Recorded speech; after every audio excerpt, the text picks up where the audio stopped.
Bonjour, bienvenue dans la dernière émission de l'année de La Tête dans les étoiles. Et comme c'est la fin de l'année, on va changer un petit peu de sujet. Nous allons partir bien sûr dans les étoiles, mais en compagnie des amis astronautes qui laissent des traces sur la Terre pour les amis collectionneurs. Et qui sait, ça peut peut-être vous donner quelques petites idées de cadeaux, pourquoi pas pour vos proches, avec un cadeau original. En effet, on peut obtenir facilement sur Internet, encore mieux si on rencontre l'astronaute soi-même, bien sûr, les fameux autographes des astronautes. Personnellement, j'en ai plus de 9000 dans ma collection. Et ici, j'ai quelques petites perles au mur. Et principalement les hommes qui ont marché sur la Lune. C'est certainement les autographes les plus recherchés, Neil Armstrong, etc. Et ces autographes valent énormément d'argent maintenant, même si ce n'est évidemment pas la valeur financière qui est intéressante en ce qui concerne le passionné, c'est la trace historique de ce que cet homme, cet astronaute a fait, bien sûr. Même s'il est allé sur la Lune, vous imaginez, c'est quelque chose d'absolument extraordinaire. Je vous rappelle, 12 hommes seulement sont allés sur la Lune. Et donc, obtenir les autographes des 12 qui ont marché sur la Lune, c'est quelque chose de tout à fait passionnant.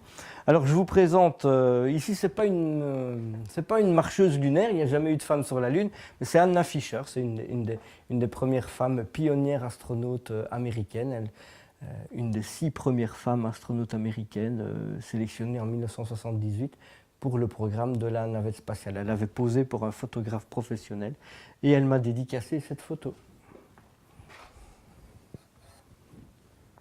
Alors ça, ce n'est pas la navette spatiale américaine, mais c'est la navette spatiale russe qui s'appelle Buran, qui a volé une fois dans l'espace en 1988. Et elle est signée par le premier homme qui a marché dans l'espace, Alexei Leonov, en 1963, qui est resté une vingtaine de minutes à l'extérieur. Il est venu à l'Eurospace Center, c'est l'occasion pour moi de lui faire signer cette maquette de la navette Buran. Ça, c'est l'administrateur général de la NASA, Charlie Bolden, qui m'a offert cette magnifique photo en souvenir d'un petit service que j'ai rendu ici en Belgique lorsque l'équipage est venu se promener pour le 20e anniversaire du premier vol d'un Belge dans l'espace. Je vous parlais des marcheurs lunaires. Donc bien sûr, Neil Armstrong, c'est ce qu'on recherche le plus, mais il y a aussi Buzz Aldrin qui était avec lui sur la Lune, qui un jour a bien voulu me dédicacer cette magnifique photo de lui descendant les échelons sur la Lune, 20 minutes après le premier pas de Neil Armstrong. La photo est bien sûr prise par Neil Armstrong. Et alors ce qui est extraordinaire, c'est qu'il a écrit tout un petit mot de la base de la tranquillité, Apollo 11, et en plus la date, le 20 juillet 1969, la date de l'exploit. Alan Shepard est connu pour être le premier Américain dans l'espace, mais il a également marché sur la Lune comme commandant d'Apollo 14. Il a donc piloté le module lunaire vers une région de la Lune, de la face visible bien sûr, qui s'appelle Fra Mauro. Et il m'a dédicacé cette magnifique photo, qui n'est pas une photo d'Apollo 14, c'est une photo d'Apollo 11. Donc à bord du module lunaire, il y a Neil Armstrong et Buzz Aldrin, mais néanmoins, il a vécu ça, il a piloté le module lunaire, il a vu cette magnifique vue sur la Lune, et c'est ce qu'il a marqué en fait, From one who has enjoyed this view, depuis la part d'un de ceux qui a vu cette magnifique vue.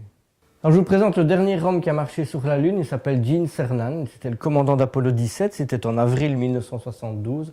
Il est donc toujours à ce jour le dernier qui a marché sur la Lune, qui a vu la Lune. Cette magnifique photo avec le drapeau américain planté sur la Lune et juste au-dessus la Terre, ça me rappelle une petite anecdote. Il a toujours été très ému de voir la Terre depuis la Lune, et un jour que je l'ai rencontré, j'ai eu l'occasion de le rencontrer 3 fois, il m'a dit « Pierre-Emmanuel, tu imagines que je tendais la main, je déposais la Lune dans la paume de ma main. » Il en était absolument bouleversé de cette vue de la Terre et de sa fragilité, donc, depuis la surface de la Lune.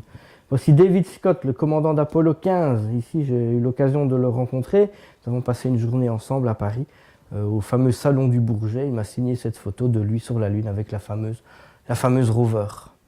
Alors même si on a marché sur la Lune, c'est pas pour ça qu'on n'apprécie pas la bonne bière, puisqu'il existe de la bière Tania, du nom de mon personnage de bande dessinée.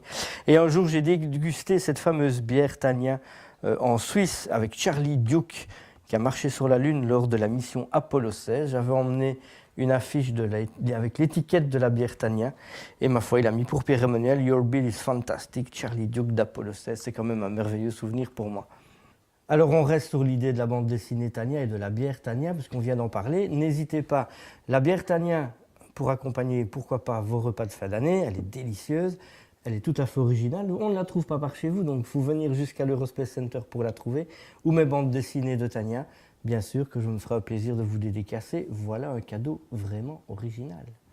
Alors quoi de plus passionnant pour moi quand on adore la bande dessinée et qu'on allie sa passion de la BD avec l'espace, évidemment.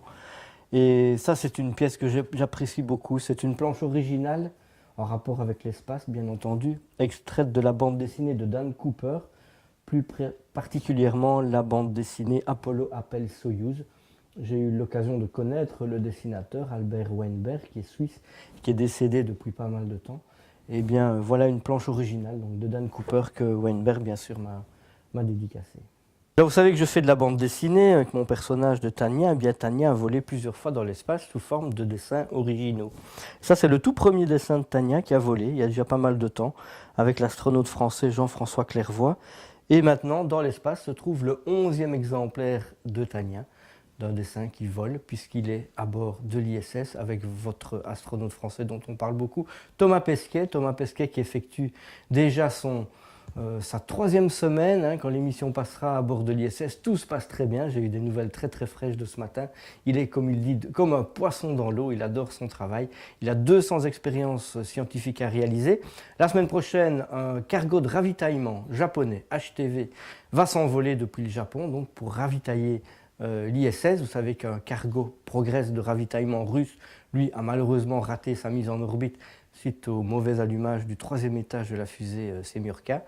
Ce n'est vraiment pas grave du tout, ils ont de quoi tenir jusqu'au mois d'avril. Il y a d'autres vaisseaux de ravitaillement que les vaisseaux russes, il y a les Américains qui ravitaillent, il y a les Japonais, etc. etc. Donc on ne peut pas s'en faire. Il a tout ce qu'il faut pour boire et pour manger, et probablement aussi pour fêter la fin de l'année que je vous souhaite extraordinaire, la tête dans les étoiles. À bientôt pour une nouvelle saison.